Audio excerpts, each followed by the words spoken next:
Hi, I'm Rhiannon and I'm here to talk about how to choose a foot for your sewing machine so you can approach a range of sewing projects with ease.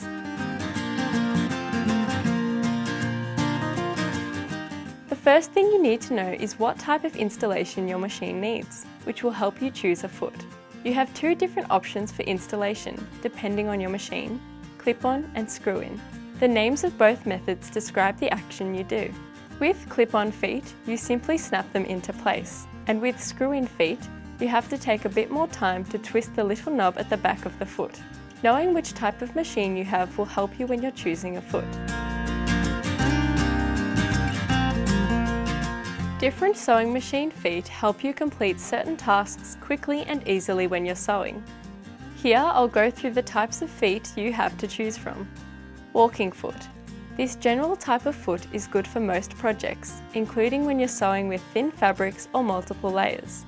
They also help you move the fabric smoothly along so you can sew in a straight, continuous line.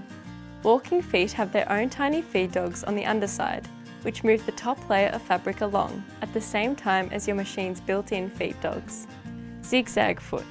This has a slightly wider space between the toes to allow space for the needle to move back and forth.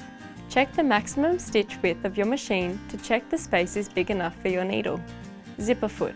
This stitches very close to the teeth of the zip for a neat finish, and in the right place so you can easily open and close the zip. You can also find concealed zipper feet that are specifically designed for creating zippers that can barely be seen in your finished project. Buttonhole foot. This allows you to sew buttonholes by creating two adjacent rows of stitches that you can then cut with scissors. If your machine has this function, you can sew buttonholes in the same way each time by saving their details.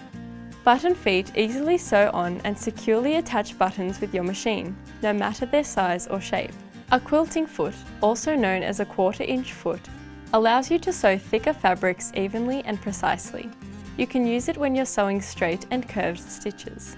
Quilting feet have their own feed dogs, which work with your sewing machine's larger feed dogs to pull multiple layers of fabric through without puckering. A bias binder foot lets you finish your edges and hems with bias tape to prevent them from warping and twisting, or if you just want a decorative finish. Blind hem feet allow you to stitch a hem that's almost invisible for a neat finish. A piping foot lets you stitch rows of piping for a decorative finish on your hem. You can also find feet with non-stick surfaces for sewing tacky fabrics like vinyl. Wondering which machine foot is right for your next project? Come and chat with a team member in store or visit us online at spotlightstores.com.